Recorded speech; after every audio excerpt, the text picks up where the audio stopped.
एक शहर में एक आदमी रहता था। वह बहुत ही लालची था। उसने सुन रखा था कि अगर संतों और साधुओं की सेवा की जाए तो बहुत अधिक धन प्राप्त होता है। यह सोचकर उसने साधु संतों की सेवा करनी प्रारंभ कर दी। एक बार उसके घर बड़े ही चमत्कारी संत आए। उन्होंने उसकी सेवा से प्रसन्न होकर उसे 4 दिए दिए और कहा, इनमें से एक दिया जला लेना और पूरब दिशा की ओर चले जाना। जहां यह दिया बुझ जाए वहां की जमीन खोद लेना। वहां तुम्हें काफी धन मिल जाएगा। यदि फिर तुम्हें धन की आवश्यकता पड़े तो दूसरा दिया जला लेना और पश्चिम दिशा की ओर चले जाना। जहां यह दिया बुझ जाए वहां की जमीन खोद लेना। तुम्हें मनचाही माया मिलेगी। फिर भी संतुष्टि न हो तो तीसरा दिया जला लेना और दक्षिण दिशा की ओर चले जाना। उसी प्रकार दिया बुझने पर जब तुम वहां की जमीन खोदोगे तो तुम्हें अनंत धन मिलेगा। तब तुम्हारे पास केवल एक दिया बच जाएगा और एक ही दिशा रह जाएगी। परंतु याद रखना, इस दिए को न तो जलाना है और न ही इसे उत्तर दिशा की ओर ले जाना है। यह कहकर संत चले गए। लालची आदमी उसी समय पहला दिया जलाकर पूरब दिशा की ओर चला गया। दूर जंगल में जाकर दिया बुझ गया। उसने उस स्थान की जमीन खोदी तो उसे पैसों से भरी एक गागर मिली।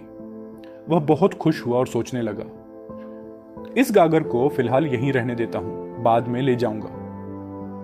पहले पश्चिम दिशा वाले धन को भी देख लेना चाहिए। अगले दिन उसने दूसरा दिया जलाया और पश्चिम दिशा की ओर चल पड़ा। एक उजाड़ स्थान में जाकर दिया बुझ गया। वहां उसने जमीन खोदी तो उसे सोने की मोहरों से भरा एक घड़ा मिला। उसने घड़े को भी वहीं छोड़ने का निर्णय लिया और सोचा, पहले दक्षिण दिशा में जाकर देख लूं। जल्दी से जल्दी अधिक से अधिक धन प्राप्त करना चाहिए। अगले दिन वह दक्षिण दिशा की ओर चला। एक मैदान में जाकर दिया बुझ गया। उसने वहां की जमीन खोदी तो उसे हीरे मोतियों से भरी 2 पेटियां मिली। वह आदमी अत्यधिक खुश था। अब उसके मन में विचार आया, यदि इन तीनों दिशाओं में इतना धन पड़ा है तो चौथी दिशा में इससे भी अधिक होगा। फिर उसे संत की बात याद आई कि उत्तर दिशा में जाने से मना किया गया था। लेकिन अगले ही पल उसके मन में लालच जाग उठा। संभव है उत्तर दिशा का धन संत अपने लिए रखना चाहते हो। मुझे जल्दी से जल्दी वहां जाकर उस पर भी कब्जा कर लेना चाहिए। लालच के कारण उसने संतों की बातों को फिर से सोचने की जरूरत ही नहीं समझी। अगले दिन उसने चौथा दिया जलाया और जल्दी जल्दी उत्तर दिशा की ओर चल पड़ा। दूर एक महल के पास जाकर दिया बुझ गया। महल का दरवाजा बंद था। उसने धक्का दिया तो दरवाजा खुल गया। वह बहुत खुश हुआ और मन में सोचा, यह महल मेरे लिए ही है। अब तीनों दिशाओं का धन भी यहीं ले आकर रखूंगा और ऐश करूंगा। वह आदमी महल के एक एक कमरे में गया। किसी कमरे में हीरे मोतियों का भंडार था तो किसी में सोने के कीमती आभूषण भरे पड़े थे।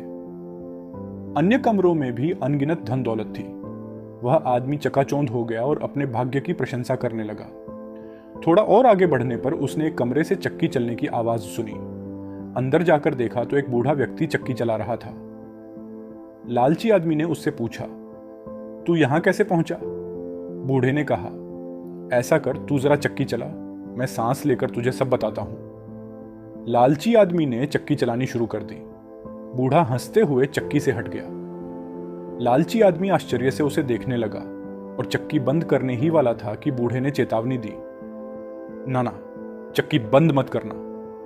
बूढ़े ने कहा, अब यह महल तेरा है, लेकिन यह उतनी ही देर तक खड़ा रहेगा जब तक तू चक्की चलाएगा। यदि चक्की बंद हो गई तो महल गिर जाएगा और तू इसके नीचे दबकर मर जाएगा। थोड़ा रुककर बूढ़ा फिर बोला, मैंने भी तेरी तरह लालच करके संतों की बात नहीं मानी थी।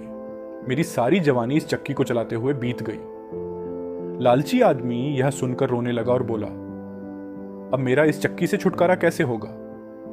बूढ़े ने उत्तर दिया, जब तक मेरे और तेरे जैसा कोई और लालची व्यक्ति यहां नहीं आएगा तब तक तुझे इस चक्की से मुक्ति नहीं मिलेगी। लालची आदमी ने आखिरी सवाल किया, अब तू बाहर जाकर क्या करेगा? बूढ़े ने उत्तर दिया, मैं सबसे ऊंची आवाज में कहूंगा, लालच बुरी बला है।